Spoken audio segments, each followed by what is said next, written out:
neighborhood watching the house. Why yo? A few moments later. I built this shit. Me. Brick by brick. And I'll be damned if I let you tear it down just because you don't like the way another nigga talk. Please keep your heads down, keep your mouth shut, and let me get us out of this like I got us out of every other motherfucking thing out. Way to move on. Gangsta Greasy, Greasy. As we proceed to give you what you need. 2010 motherfuckers. Bring that money in, motherfuckers. Everything comes to an end. Let's do it tomorrow. There is no tomorrow. There is no tomorrow. There is no tomorrow. Roof. 10 a key. That's what you said, and that's what it's gonna be.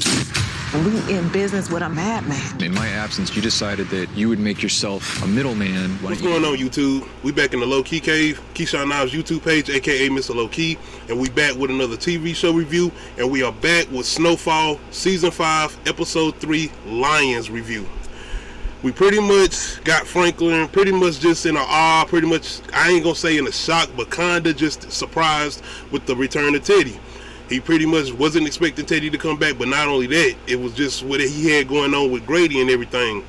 But we finally also we're not really getting answers, but we are kind of getting information as far as him and what was going on, because I was always curious as far as the first 2 episodes going into Season 5, if Franklin know what happened with Alton.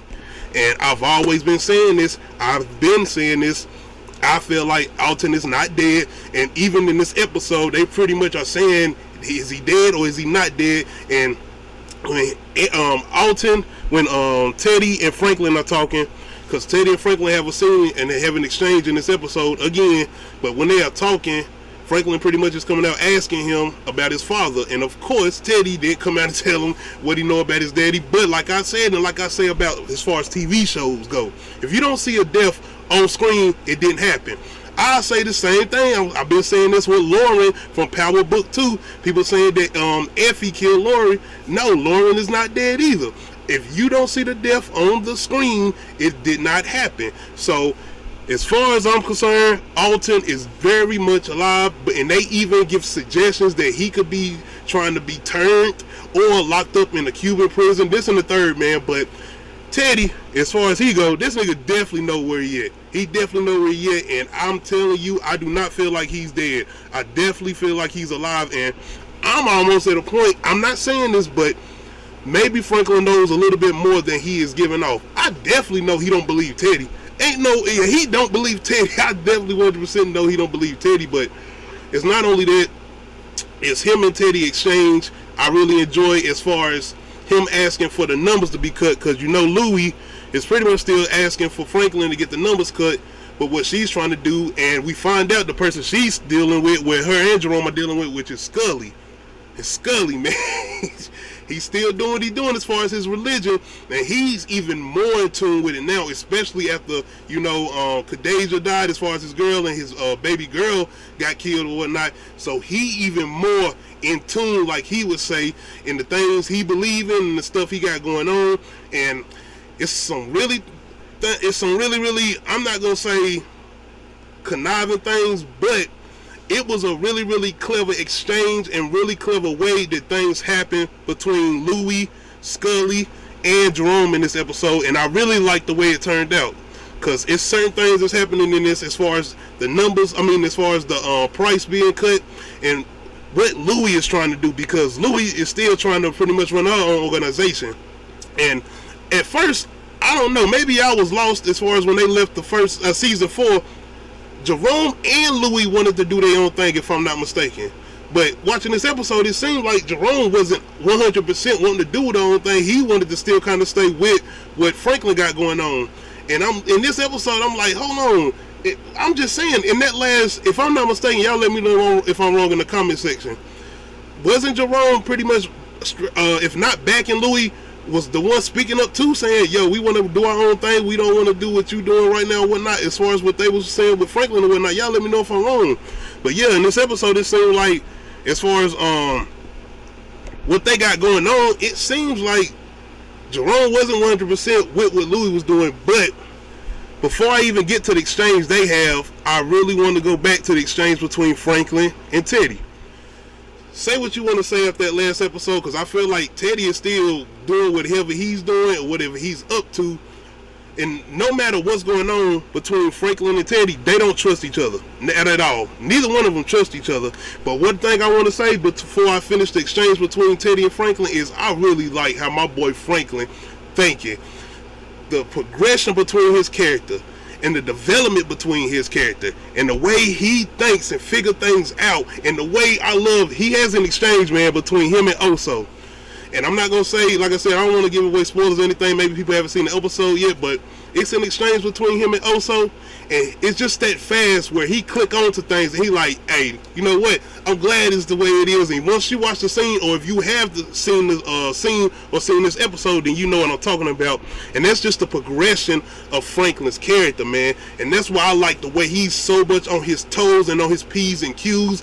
And even in this season, you see how serious he is with everything, man. And you really see that at the end of this episode, which was one of my favorite scenes.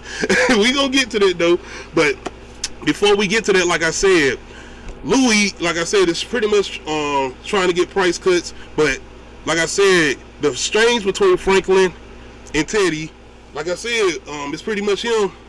He had this meeting with Teddy and he wasn't really asking him about the numbers. He understands what Teddy is saying. And whether you like Teddy or not, as far as this season, as far as the first 2 episodes, Teddy tells some real shit to Franklin. And Franklin's sitting there like, yeah, you right. And there's some shit he's saying about Louis and Jerome pretty much. And this is what they got going on as far as their own organization. Because you got to remember, they still are buying from Franklin and they still doing what they doing with Franklin. And that's one of the reasons Louis is trying to get the price cuts or whatnot.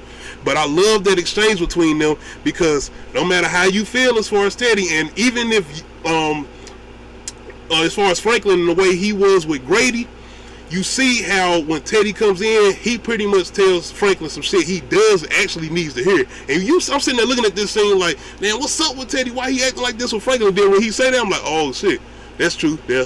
Hey, Franklin, you might be. I'm just saying, man. But that's the thing between those two, and that's why I always have enjoyed the exchanges between those two. And when they in a scene together, it's tense, especially this season. This season is very, very tense between those two. And when he asked that question, as far as Franklin asking that question about his daddy, like I said, that's where you like, okay, ain't no way you believe this nigga. You don't believe this nigga. Ain't no way, Franklin, you believe it. But that's one of the standout scenes for me, and one of the standout moments as far as this episode go, as far as Franklin and Teddy and the moment between those two. As far as Louis go, I was still, you know what I was saying about her and that cop, as far as who she dealing with. I'm not sure that she is messing with him, because that's what I was thinking at first. I'm thinking maybe she got something deeper going on, like she messing with the nigga. But I'm not so sure as far as when this, especially with this episode, maybe she's not.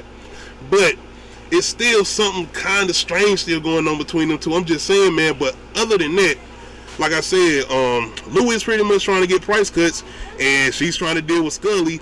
And man, Scully, like I said, he's still on that extra religious stuff he got going on. And it's a scene in where he do some shit, and you know, if you watch the episode, you know the scene I'm talking about. And it's involving a sword. But it's the way after he do what he do, where he all calm about it, and it's like he ain't do shit, but like he punched somebody or he slapped them or something. No, nigga, you see what you just did? It ain't all right. But like I said, once again, I'm not gonna give too much away. This is a spoiler-free review. I do like the exchange, and I do like the turnout between those two. And once again, it's a scene in here where it's like it's trying to tell you, well, it's not trying to tell you, but it's trying to tease that this person is dead or they did this to this person, but you know it didn't happen because they didn't show it happen. That's what I'm saying about on-screen deaths. If I don't see nothing, I don't believe it happened. And it's a scene between Louis, Jerome, and Scully, and I'm not going to say what it is, but it's like I already knew because I didn't see that happen on screen. But like I said, I do like the turnout with that because I just enjoy that character a lot. I'm not going to say what it is. Like I said, spoiler free, but I enjoy that character a lot, and I did not want to see that character gone yet. But anyway, man, I will say one thing, man. Getting into the ending as far as the family meeting is what I like to call it.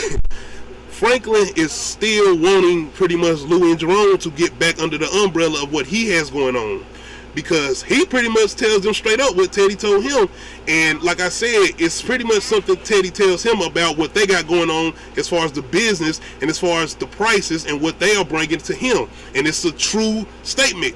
And he pretty much is explaining that to Louie, because Louie is pretty much the talker in the face of what she got going on. And that's why I was confused, because I thought Jerome and her pretty much made this decision to do what they wanted to do on their own. But it doesn't seem like that in here. And before I finish this, Peaches, man, it's something definitely going on with Peaches, man. And they hinting towards it, and they trying to tell you. And at first I was thinking maybe he was on something, he was doing something, but nah, the way it's going, it's kind of seemed like maybe he's sick. It seemed like maybe he might be sick. I don't know, man, but I'm really waiting on to see that reveal and what they got going on with that. But as far as this meeting, man, it'll just make sure I'm saying his name right, but the actor playing Franklin, man, and I'll be getting their names confused because his name almost sound like what's the name? Elder's Elba, Elder. You know what I'm talking about, man. But anyway, the acting. This is, and like I said, I don't like to keep making these comparisons as far as Snowfall, Ozark, Power, and all that. But once again, it's that superb acting. Once you involved in that scene, and once you so invested in that scene, and this is one of the best scenes, man. And it's always that moment where you know Franklin is getting that high pitched voice. He's starting to talk, get loud. At first he's starting off real low tone with it, but he just going. And in this scene in particular, that nigga didn't even seem like he took a breath. He was just going and going, and you listening to every word he's saying and everything he's saying, and the shit he's saying was real. And he telling them, and I'm not gonna say everything he's saying, because like I said, it's really a lot of things that the exchange between him and Teddy, and that's what he's trying to explain to them, because it's something, like I said, I go back to the scene between him and Oso as far as Franklin, and it's Franklin's thinking, especially this season, man. The dude has got smarter each season, and it's the experiences he's gone through. You got to remember, the man done went to jail. He done been beat down, shot, all of this. In the first season, you know, he got jumped and robbed for his product. He's advanced and adjusted. Think about what he do. Think about the way he is when he be dealing with what's my man name? I'm sorry, I can't think of the dude's name, but the dude he got the product from in the first season, and the way he deal with him in the third season or fourth season. But anyway, it's these type of scenes, man, and it's the way he's trying to explain things to Louie, because Jerome is kind of like in the middle, because he don't want to see all the fighting. He just want to keep things going or whatever. But like I said, I'm confused, because in season 4 he seemed like he wanted to do his own thing just like Louie. But it's the exchange, and Franklin, the actor playing Franklin, oh my God, the name of the dude, man. I'm gonna get his name right, but he still is seen, man. And like I'm gonna say it again, when he getting ready to get high pitched with that voice, he trying to tell you something and trying to explain to you some shit, and he get real, but it's the way he said to Louie. And I'm not gonna say the words he say, but if you watch this episode, and if you have seen this episode, it's what he says. It's the way he said too, but it's really what he says to Louie. And it's just letting you know how invested, not only how invested Franklin is to what he has built, but it's just letting you know how serious he is by keeping it on lock and keeping it on hold and not losing it. That's one of the main things, how serious he is about not losing it. And that's why the whole thing with him and his I don't really even call it paranoia.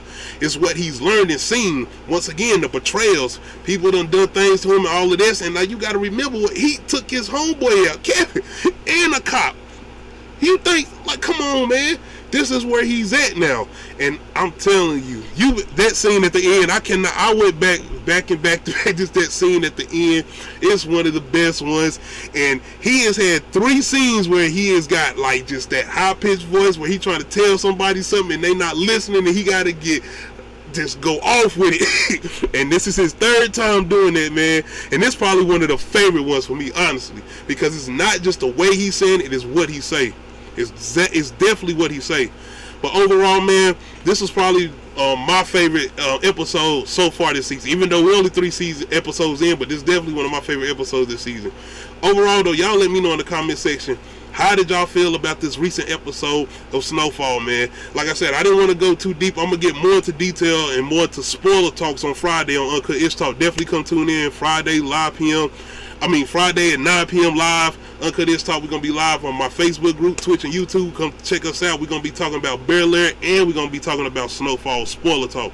But overall, I didn't want to go too much into spoilers. But once again, man, I got to go back to Scully before I get off this interview. And DeAndre Barnes, man, this actor, I want to give him some shout outs and credit, man, for his performance, man, and what he been doing ever since he got into this role, man. And he gonna be in a new movie with Mark Wahlberg called Father Stu.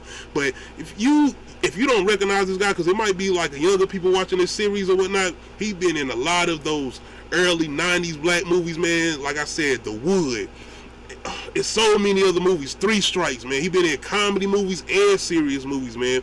One of the ones I can't really watch like that is Lockdown. And I'm telling you, but it's just his performance in this role as Scully, man. And it's the way he do it, man. I'm telling you, he got to get an Emmy. If he hasn't got an Emmy yet, definitely need to be a pension of something for DeAndre Barnes, the actor playing Scully.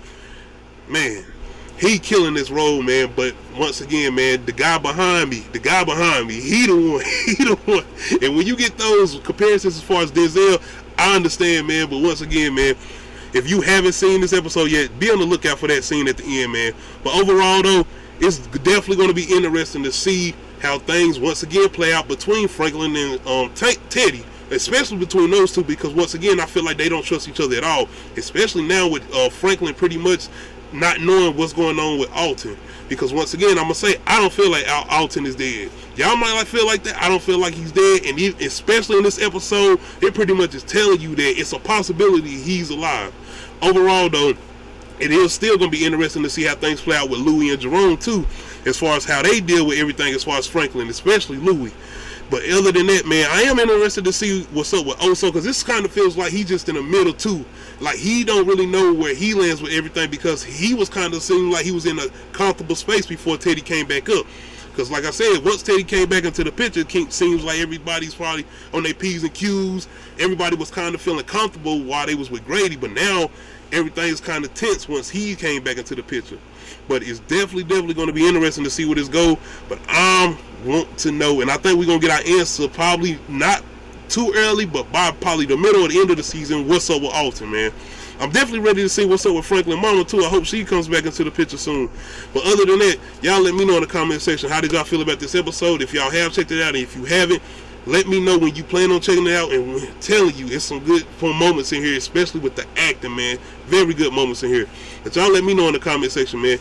Hit that like button, hit that subscribe button. Don't forget to hit that notification bell to let you know when I upload new videos. This is the road to 500 subs. Shout out to everybody who subscribed to the channel. Shout out to everybody who's been checking me out. I do appreciate it.